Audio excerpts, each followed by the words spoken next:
안녕하세요. 소프리 짬뽕 알뜰 세트입니다. 본인의 영역에서 오랜 경력이 쌓이다 보면 전문가가 되는데요. 우리나라에도 정말 많은 전문가들이 있습니다. 몇몇 전문가들은 TV에도 나오면서 셀럽이 되기도 하는데요. 이번엔 선 넘은 사건 한 방에 떡락한 전문가들을 모아봤습니다. 그럼 한번 볼까요? 첫 번째는 최현석입니다. 최현석은 20년이 넘은 경력의 요리사인데요. 큰 키에 깔끔한 외모로 셰프지만 팬클럽이 생길 정도로 인기를 모읍니다. 이러한 스타성을 알아본 방송가에서는 한식 대첩 등의 프로그램에 출연시키기도 하는데요.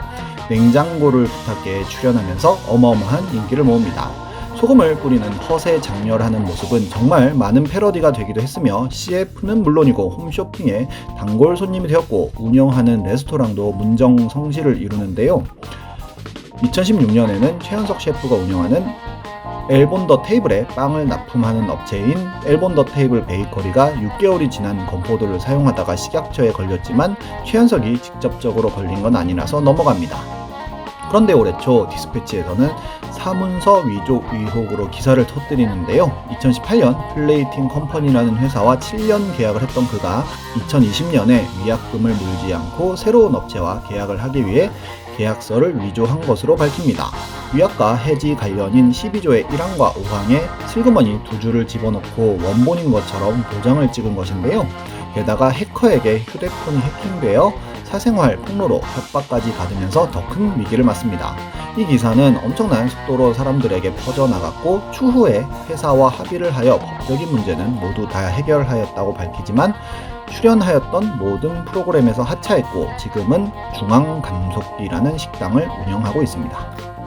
다음은 황교익입니다. 황교익은 자칭 맛 칼럼니스트라는 직업으로 소개가 되는데요. 농민신문 기자 출신으로 맛집을 다니면서 글을 쓰다가 맛 관련 책을 쓰면서 점점 유명해졌고 수요 미식회, 알쓸신잡 등에 출연하며 전 국민이 아는 전문가가 됩니다. 하지만 떡볶이는 사회적으로 맛있다고 세뇌된 음식이라든지 치킨은 한국인이라면 당연히 맛있다고 생각해야 해 라고 치킨을 비꼬기도 하고 쌈은 한국 음식을 맛없게 만드는 방법 중 하나다. 세종대왕 이순신 동상이 서울 중심에 있는 건 좀 아니지 않나 등 논란을 짚이는 발언들을 하기 시작하는데요. 점점 사람들이 저 사람 왜 이러지? 라는 생각이 들던 중 한창 백종원이 마리텔에서 설탕 요리를 할 때 백종원 식당 음식은 먹을 만한 음식이지 맛있는 음식은 아니라며 디스를 합니다. 그러자 백종원은 음식 평론가로서 당연히 해야 할 말씀을 하셨다며 넘어가는데요.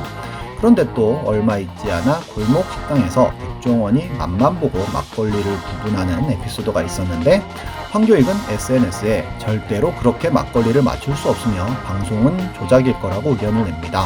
하지만 방송을 보신 분들은 알겠지만 그저 사장과 갈등을 빚자 솔루션의 일환으로 했던 테스트였던 건데요.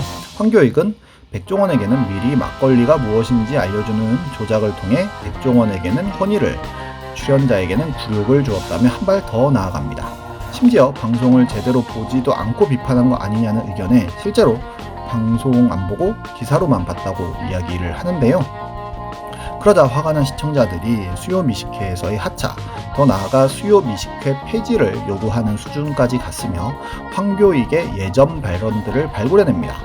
우리나라의 불고기가 일본의 야끼니쿠에서 왔다고 했다가 엄청난 공격을 받고서는 결국 왔다가 아니라 왔을 수도 있다 라고 했다며 변명을 했으며 회 문화나 삼겹살도 일본 영향으로 발전했으며 멸치 육수도 일본에서 왔고 심지어 멸치 어업도 일본에서 왔다는 등의 주장도 발굴이 되면서 황교익 구상이라는 별명까지였습니다. 이후로는 모든 방송에서 하차하였고 현재는 유튜브 채널을 운영하고 있습니다.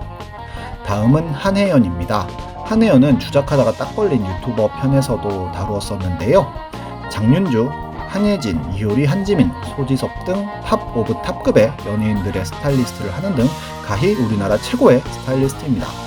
나 혼자 산다 등의 예능에도 출연하면서 탑티어 스타일리스트이자 예능인으로서도 입지를 굳히고 있던 중 본인의 유튜브 채널에서 PPL 제품을 내돈내산이라며 홍보하던 것이 딱 걸렸고 이후로 참PD 홍사운드의 폭로와 함께 2020년 광고 유튜버들이 싸그리 정리되는 시발점이 된 작은 공이 되었습니다. 정말 순식간인 것 같습니다. 언제나 조심하고 또 조심해야겠습니다. 지금까지 소프리 짬뽕 알뜰 세트였습니다.